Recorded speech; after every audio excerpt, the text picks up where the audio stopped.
chase cards and play with crystal. Wait until that deal go wrong. Don't you let that deal go down. If it costs a lot to win, you might not win. Deadheads, Minifans, thank you for joining us for episode 4 of New Minihane Blues. We're here today, kicked off by Clarence Clemens, longtime saxophonist of the E Street Band, sitting in there with the Jerry Garcia Band. Fantastic stuff. Mansfield, Mass. Right here in Mansfield, Mass. And I heard a little rumor about that show, Merch, that somebody here might have been in attendance at that particular show. That is indeed true. A strapping young 19-year-old from the South Shore of Massachusetts. Yeah, it was very funny. I was just doing a little research for the show, and I was like, Clarence Clemens with Bruce Springsteen. Wow. Oh, Mansfield. Oh, wait a minute. I've been there. 89. I was like, Yep. I was there. That's awesome. So yeah, I didn't even know Clarence Clemens really. I mean, the only way I knew him was from Kirk and just the show, and obviously frequent caller into the program. So feel like I know him on a personal basis. But I did a little bit of homework, did a little bit of listening into it, and man, fantastic show. And I'm sure we'll talk a little bit more about that. But before we get started off, Merch, again, came through with a bombshell this week. Holy shit. Major story breaking. How? Give me a little backstory here. Where'd you find this? I wish I could say it was a cool story, right? I wish it was like from some old Relics magazine that I dug out from the closet or something, or from my attic. I was researching, looking at old stuff, but I decided to Google Grateful Dead, Bruce Springsteen. Nice. And sure enough, I was hoping that there was a time, because I had seen recently on Quantum Week they were talking about Huey Lewis. And so, and just sort of measuring his cool and his cred. And I was like, that guy was the real deal. And they had a show where he sat in with the Grateful Dead. And I said, man, wouldn't it be funny? Wouldn't it be great to show Kirk if Jerry and Bruce somehow had a relationship? But they didn't. But that quote was great, right? I mean, Bruce talked about going and checking the Grateful Dead out when he was sort of a younger adult. Well, don't blow the surprise for the rest of us. So what we got here specifically is a clip from Bruce's autobiography, specifically about the Dead and sort of what he thought about them, kind of what he knew about them.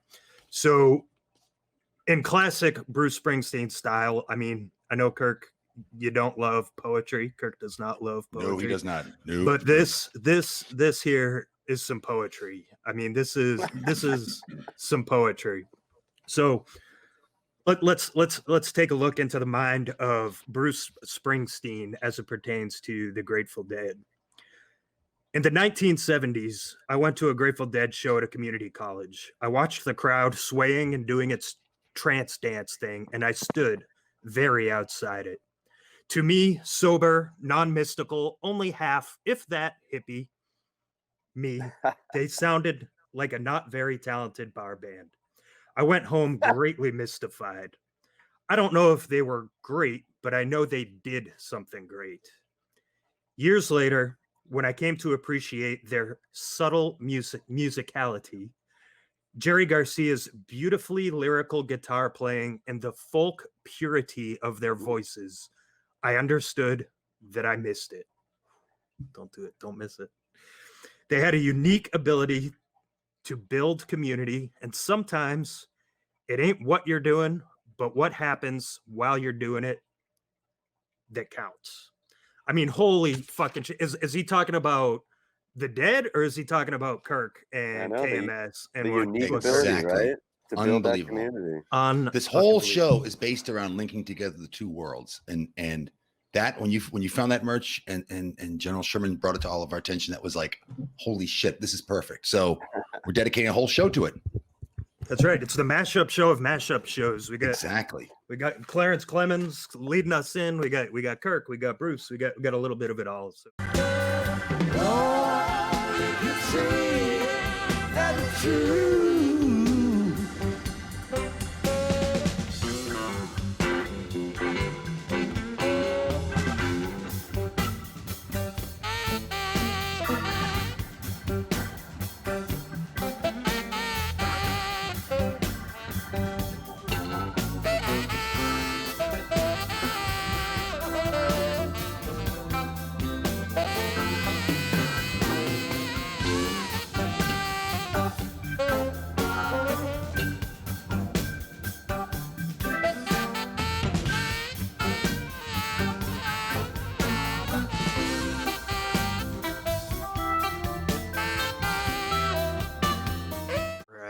And we're back.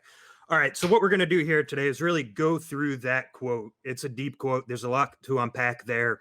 I think there's a lot of it, at least for me, that stands out and touches me, and kind of I understand where Bruce was coming from, and I'm sure that is true for the Brader community as well. So let's go through line by line and just talk about it. So first line.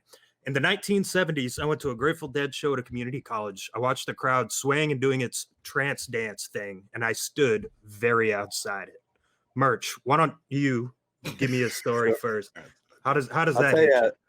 So I got introduced to the Dead. I'll tell you, it's at a friend's house. My best friend in high school, Scott Patterson, his older brother, was playing bumper pool down in the basement.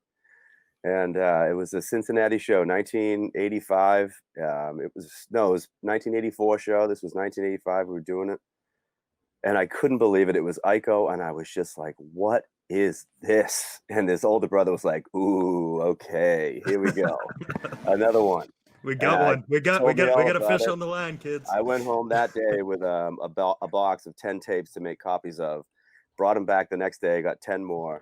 But that year, 85, probably about 10 months later, I went to see the Dead for the first time and saw 3 shows in Worcester.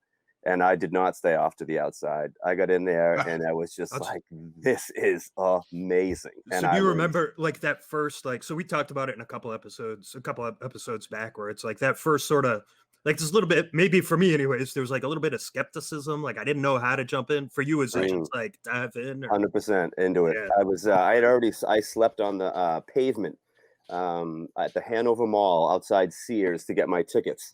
I remember the ticket, going to the. I remember sleeping underneath the 18-wheeler's trailer because it started to sprinkle, and me and 3 friends ran over and laid under that, and then we got back in line. Everybody had that space. Yep. Oh yeah. And then it was just from then on. But yeah, I tell you, man, I know those people that go to their first show and they're like, "Oh my gosh, look at everybody." You know, I'd be embarrassed to do that. And it's like, and I know Bruce was feeling that, right? He was, like you said, he was a little bit straight, a little bit too straight edge, half hippie. Yeah. But I did not stand off to the outside. I got right into the middle of it and never looked back.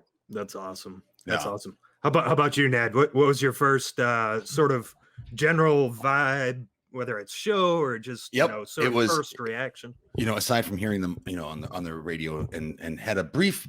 I dated a woman who I was intimate with for the first time as an adult. Was from Alabama, and it was around the time of Alabama Getaway. So that was really it, right? So, but I had a real.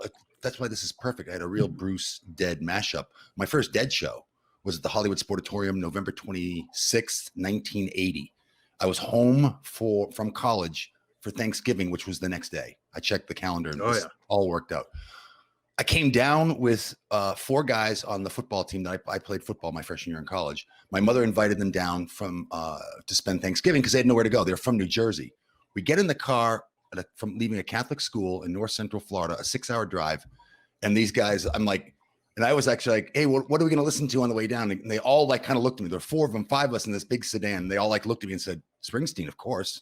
So I was like, "You dumbass." No, but I was just like, "Oh shit," because I liked Bruce but didn't love him. Yeah. But I'm going to tell you something. 6 hours later, I stepped out of that car and I was drinking the Bruce juice. I was totally on board. The next morning, one of the guys says, they all got up at different times. He comes up with a paper, the newspaper, and goes, "The Dead are playing tomorrow night at this Hollywood Sportatorium, and there are tickets available." So they were like, "Oh yeah, let's go." And I'm like, "The Dead? All right." And one of them actually said, "Hey, you trusted us on Bruce. Trust us on this." I went to the show, and that's why Bruce's line hit me perfectly, because I was definitely on the outside. We didn't scalp tickets, but we bought them outside the venue. So you had the whole scene going in, and I'm like going like, "What the hell is this?" And I kind of liked it, but didn't feel a part of it. Right? I stood alone, and everybody else was kind of getting into it. Wasn't a big weed smoker, and didn't do many drugs at that point because we're all playing football, of course.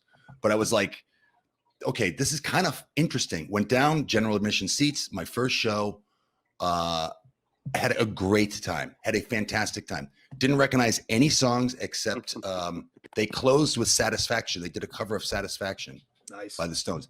But the one song, and we have clips of them. There were two songs that resonated with me later, days later. Was I heard Althea for the first time, and Cold Rain and Snow, which I to this day I still love that song. I've heard Cold Rain and Snow a million times recorded. I mean, I never was fortunate enough to see the Dead live just due to age, but so I saw Dead and Company the first time I saw them. We were late getting into Fenway, and they were playing that song, and I walked in, and it like changed my entire perception of it. Even though it's not the Dead. I mean, I know it was John Mayer, and it's different, but it's still sometimes there's just something that just hits you when you walk through those doors, and you kind of feel it all at once, and then it's there, right? Yep. And the same like they played Dancing in the Street, that same show. Right. And I could never really get into like the later versions of Dancing in the Street where they really break it down. They make it like 10 minutes long and they get that crazy. Wow. Yeah. Exactly. Then that was the first time, like, I think I probably listened to like the later kind of version of that all the way through because I was there. And that was one that for me, like when I walked out the gates, it was like, all right, I'm in. Like that song, as long as I don't hear Donna yelling and screaming and messing it up early. Like, yeah, you guys are funny. You guys both have a real soft spot for those fucking slow songs. Like, I can't believe that you had any reservations about Dancing in the Street. I mean, come on, that's what they're all about. It's all about dancing. That's true. That's awesome. But I do like the 70s. I do like the 70s versions. But oh man, me too. That's why this poem was fantastic, and this all came together to me like yesterday, and then really this morning at Mass, as I said on the pre-show, that I've got a real Bruce Springsteen, Grateful Dead mashup, and it was my first show. And there's even more when we keep going. I got some more stuff around that whole week. This is a quantum week snark here. All right, and we're back. So next part of this poem, if you would, to me, sober, non-mystical, only half hippie, if that, me. They sounded like a not very talented bar band. I went home gently mystified. I don't know if they were great, but I know they did something great. So Ned, let's have you kick it off. Let's hear a story. How does that hit you? There's a lot, because when he said gently mystified, that is a poem. That's why I'm glad you classified this as a poem. That's poetic, because you can be gently mystified by the Dead as a casual fan or as you get into it. What else did he say here? He said, I don't know if they were great, but they did something great. And that also falls into the line, like with the Grateful Dead. They're not the best at what they do. They're the only ones that do what they do. So they're very hard to define. So that's very prescient of Bruce. Of course, it would be of Springsteen, but to pick up on that. My thing was going back to that quantum week. I'm not kidding. It was a really wild week where Bruce and the Dead mashed up big time. It turns out that it was general seating, right? So and it was $10. So we go in there, and the guys I'm with, Thanksgiving was the next morning, so nobody was doing any drugs. So we were buying beers and stuff. So nobody was out of hand. They all had a great time. Of course, we're all trying to like pick up girls, and it was wild. Turns out that when I mentioned this to the lady Snark this morning, she's like, I was at that show. No shit. Like 2 years before we met. Yeah. Oh, imagine that. Yeah. Now the Hollywood Sportatorium, which is no longer there, it was taken out by like Hurricane Andrew in 1992. The Dead played there quite a bit. In fact, one of the first Dick's Picks number 3 was recorded there. It was a terrible place though. The audio was awful, but it held about, I want to say 18,000 people, did not go to 20,000 people. And it was used for an indoor track, like a racetrack. So, but that was the place to go to see all the shows. I saw tons of shows there. So I was very familiar with it. And I do remember the show sounded really, really well. And my impression, of course, being gently mystified, was they just walked out, started tuning up, and started playing, just as we now know what they did. But to me, I saw Ronnie Van Zant with Leonard Skinner there, in awesome. 77. I mean, I've seen a whole lot I saw Boston there on my first date, awesome. The group Boston, and it's all light, light shows, and everything is like, it's a big production. And I just see the lights come up, white lights, just normal lights just come up. And all of a sudden people just start walking out. I had no idea what they were. And they start, thumping the drums a little bit, tuning the guitars, and then they burst into a song. And I'm like, oh, it was kind of like, what, you know, the crowd knew what was going on, but I didn't know. So I was completely like, this is kind of different. This is very interesting. So it was really a very positive experience. And like I said, the two songs that I remembered the following week and even going back to school was Althea because of the beat. Doom, Yeah. doom, doom, doom, doom, doom, doom, doom. Yeah. I was humming that for like about 3 days. And Cold Rain and Snow, which we're going to hear in clips. That's awesome. So yeah, I feel like I get where he's coming, especially with this quote, because it's like sometimes even me, I love the Dead, obviously. Sometimes I'll throw something on and I'll hear something and it's like, you know, their vocals will be off or like just something will be off and it kind of sounds like shit. And it's like, all right, you know, but there's always, you know, especially being a passionate Deadhead, you can always kind of listen through that and still hear the greatness. But even with those songs, sometimes, you know, my wife, perfect example, she hates any of the lyrics, any of the vocals. So it's like, all right, Really? 8-minute long song. If I just skip to minute 4, she's good.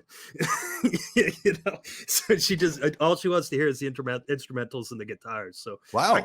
I totally get it. Like I can see where he came from. Maybe shit's out of tune or something's out of whack, and it's what is going on here? No, I can appreciate that, what your wife says, and I can appreciate what Bruce said. You know, the whole, I'm not sure that they were great, and they seem like a moderately talented bar band. And you know what? They might have been that night. Yeah, That's true, right? I've seen them a number of times, and there were good shows and bad shows. And aside from like sort of my real kind of infancy of my fandom, I was never sort of a sycophantic, they can do no wrong kind of fan. right. And people that go to see him and people that listen to him, like I play music with, for instance, if I play tapes, they're just like, there'll be certain songs. They're like, how the hell can you even listen to this? Listen to those vocals. And I'm like, I know. But like, just wait for this one part here where they do this really cool thing. And so I can see where Bruce is coming from. He may have been there on a mediocre night. He may have been there on a bad night. Yes. There may have been a lot of atonal singing, and Bruce was probably right about it that night, right? It probably wasn't for him. But I do love the fact that he's musical enough and he's sort of musically educated enough to continue to listen to them and then listen later and then actually to be able to crystallize what we all think about Jerry, that lyrical quality of his guitar. For him to be able to, because he's such a he's a big anthemic, bombastic singer, or he's that big, like, whoa, kind of cool, mellow guy singer. But for him to kind of hear that complexity and understand that the Dead were more just than this mystical thing where people just came and danced, that they really were a musical. I love that part of that quote. 1, 2, 3, 4. 1, 2, 3, 4.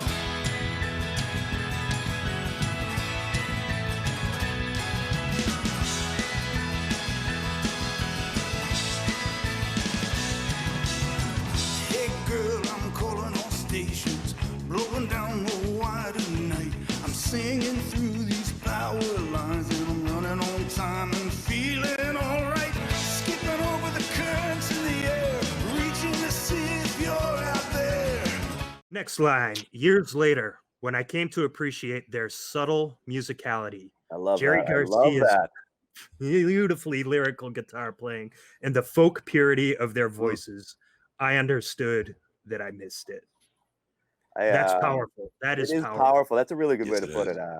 I do laugh each time you call it a poem because it was just this quote from but the way that you read it now, you know, and the way that the reverence that we have for the Grateful Dead, to hear Bruce saying this, it's really actually quite nice and enlightening because they don't share much in common musically, right? No. But for him to recognize the folk piece, right? Because Bruce is really a big Americana guy, right? And he probably listened to a lot of maybe, I don't know, when he was cutting his teeth, those first couple albums were pretty jazzy, but for him to sort of give them some props for their Americana cred, I thought was great because they deserve it, right? And you've got to be somebody that spent a little time with the music, that didn't just listen to them play Casey Jones or Truckin' or some fucking wank fest that was sugary for 25 minutes. Right. to understand that. And I think that's great that Bruce was whatever professional enough and didn't feel the need to throw shade. He was like, yeah, you know what, I wasn't into it, but as it turns out, I probably didn't get it. I love that, and I don't love Bruce Springsteen, and I don't love his music that much. I'm just the opposite of Kurt. I love the first couple albums as opposed to his more kind of ponderous adult rock kind of stuff. Oh yeah. But I did. So I did love tried his every score. time I try to listen to Bruce. So I made like a special Kirk playlist on Spotify for my drive up to Madawaska because I was like, "Fuck, I'm gonna be in here for." So I got like 2 Wow. episodes. I got Why would you behind, do and then I that to yourself? yeah. So then I put in like all this Bruce shit, and I was trying to listen to it. Of course, the weather was shitty and all that, and my windshield wipers. But like even just the audio, like the quality of the recording was just poor, and I felt like I had to like crank it up. And then there was like the top end of the music was just so overwhelming, and there was no bottom end, and it was just it's like every time I listen to Bruce, that's what I like. I'm just like I can't find the right mix. Like turn up the bass, turn down the. Well, to me, it kind of makes sense on his approach because he says it was the 70s. We don't know when, right? Let's just assume it was early, right?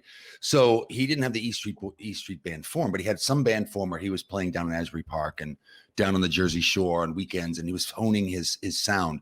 The sound would, as you know, when you come to Greetings from Asbury Park, that's about as far as from the Grateful Dead as you could possibly be, right? Absolutely. So it wasn't his sound. It makes perfect sense. Also, the E Street Band was a very musically tight band, right? Yeah. They, and it was under one guy's control, Bruce Springsteen's. Now he probably gave artistic freedom for the guys to do their own thing, and you had very, very good musicians, right?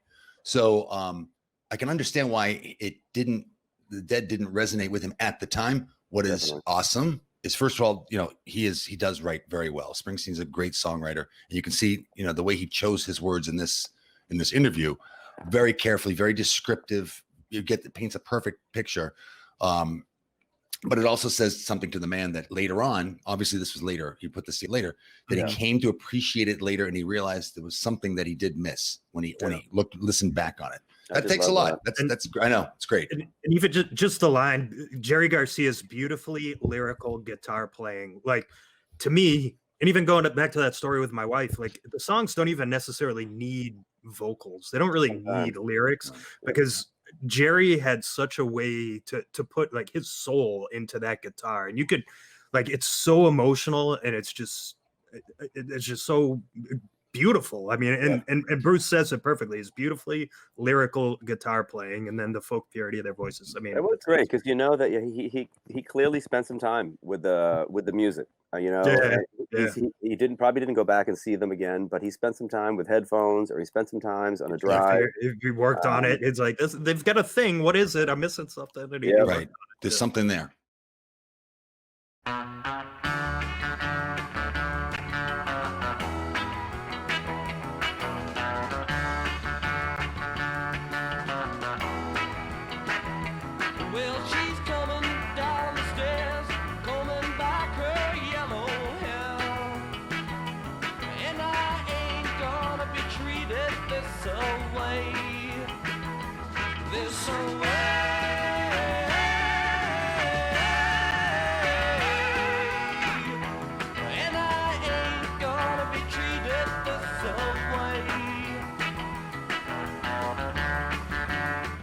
All right, and let's wrap it up here. They had a unique ability to build community, and sometimes it ain't what you're doing, but what happens while you're doing it that counts. Again, I mean, could you, between the Dead, between Kirk, between what we're doing, between all of this, the perfect mashup sentence. I would even imagine that there is a bit of that in the Springsteen world, right? Like I've seen the Dead 73 times. Kirk has seen Bruce 65, 66 times. 66 times. And those Bruce Springsteen fans do that, right? And I bet that they build a big community like that. Go back to the line again. Read that. They had a unique ability to build community, and sometimes it ain't what you're doing, but what happens. Yeah. So I think the funny thing about that is going to see the Grateful Dead is there were times when I went to Albany and they played 2 shows in Albany, and I only had a ticket for one night, but it didn't matter because there were people there that I love to hang out with from this community, and for that weekend, it didn't matter that I got in to the show because everybody was blaring Grateful Dead music in the parking lot anyway. Yeah. We were walking up and down the hill. What else playing would you rather drums do? Like, with what are you people. going to do that's better than Yeah. And then I just went the next night. You were bummed that you missed a few songs, or like those people that probably bought 2 tickets for the early Wang show and the late Wang show, right? There's Right, going to be some correct. crossover, but they'll be like, I saw that thing that he did, and he didn't do it at the second one. Right. Yep. You have to go to both to appreciate both shows. So if I could just go back to going back to school that week, that Sunday, we drove back, and again this time we drove up with mixtapes, with dead tapes, and with Bruce tapes, because it was a great weekend, right? Yeah. So at that school, now this school had maybe 1,500 students, and it was on a Franciscan monastery. The campus was a Catholic school. It was a Franciscan Catholic school. It had a monastery on it. So we had monks, like literal, wool-clad monks, and it was great. So there was a little Catholic village off the school that you had a bar. That's where the school bar was. So everyone would go in there. The school band, not the school band, sorry, the bar band was made up of college kids, and most of the kids from this school were rejects from Georgetown and other good Catholic schools up in the Northeast. Nice. So we had a large contingency of kids from Jersey, New York, and they all love Springsteen. The band this week, or this summer of 1980, The River came out, and it was if you guys remember, or Merch, maybe you remember, you were probably a kid. It was a huge album. It was a huge, wildly popular album. And this band, now this was September, October, November of that year. Then when it came out, all the band had to do was start the opening of Hungry Heart, and everyone would stop talking or dancing or whatever, and everyone started saying, "Got a wife and kids in Baltimore." The whole bar, and I was like going, "Holy shit, these people love Springsteen." So, and it was just a bar band, right? Just a bunch of guys. They didn't play much Grateful Dead. They would play Deal. They played the more country rocking stuff, nice. But they played a lot of Springsteen, and the band, this little tiny place that holds maybe 300 people would just go mental. They also had speakers outside. It was hugely popular. So it was like, something would happen when they would play Springsteen, right? And so it wasn't really what they were doing, but something was happening. It was a real communal thing. Even I got into it after a while. Nice. Yeah, absolutely. That's awesome. Now, fun fact: the drummer for that band. Do you guys know Bang Energy? No. You never? Okay, it rivals. It rivals. Red Bull. Red Bull. Sorry. Yeah. The CEO of Bang Energy was the drummer for that band. Oh shit. Oh yeah. He's like now a billionaire. He's a billionaire. Oh yeah. It's like, oh yeah. Good oh, for yeah. him. Good But it for was him. like it was a real moment in time. I'll never forget it. It was like my first year in college. And I did get to know the Dead later on that year because of that show, because there was a group of Deadheads on the campus, of course, but it was overwhelmingly Bruce fans. Yeah. Yeah. For me, it's just, we've talked about it a million times. I don't want to beat it into the ground, but I mean, just that concept of community and just there being, it's almost at like a spiritual level or like this deep intellectual level or however you want to call it. And just having this, a bunch of people just operating on the same wavelength, right? Whether it's KMS, whether it's the Dead, whether it's like whatever your thing is, to be around a shitload of people that are all just like there experiencing that moment and how profound it can be and how deep it can be. And for sure. I mean, Jesus Christ, that's how we got together. Think about it. That's how we, General Sherman, that's how we in Saco, we were standing around a bunch of guys and we were saying, you know how many similarities there are between Minifans and Deadheads. Yeah. And we started all like sitting and going, yeah, there's this, and we're still going through episodes. We're gonna get to them all, folks. Don't worry. Well, it's crazy because they keep popping up Dead. too. Like it keeps like this Clarence Clemens thing. Like I mean, I didn't even know that was the thing. They just keep.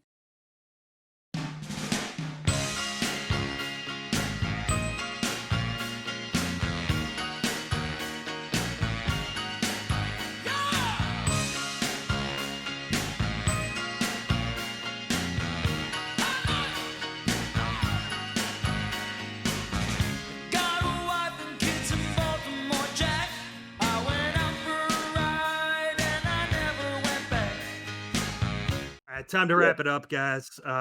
song recommendations. We're gonna go around the horn here. We'll start with Merch. What's your new song? Yeah, so this week, we've the three of us have actually looked at this differently, and my sort of idea for picking a song is trying to kind of introduce somebody that's hasn't been into the Dead but could be into the Dead and is looking for some new music to listen to.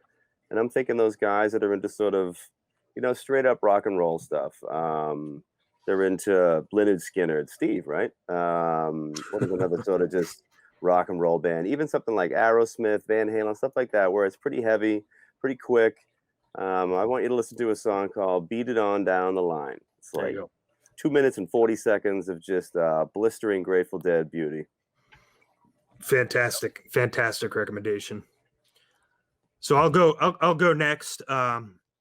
Really keeping it all together, keeping it all tied together, all these various threads that we're working on today. Knocking on Heaven's Door. Obviously not a Dead original, but this particular version that I want you guys to hear is on Garcia Live Volume 13 from September, what is that? 16th? September 16th, 1989. And it's got Clarence Clemens playing the sax. It's got beautiful Jerry Garcia. It is fantastic. And I'm not a huge Knocking on Heaven's Door cover Garcia band guy, but it's profound. It's solid. Check it out. I'm going to try to rope in the country fans out there again, because you can't forget that the Dead's roots are country.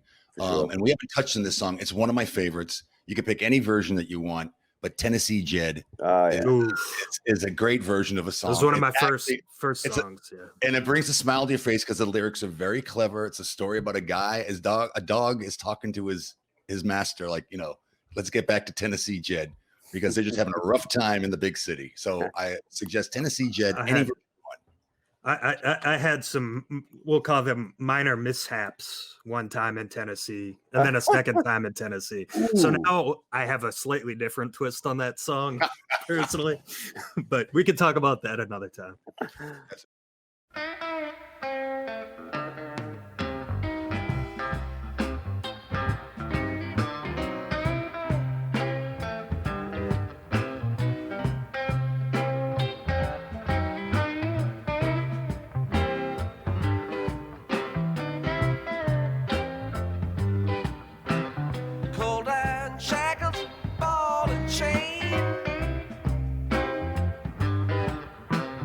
Listen to the whistle of the evening train.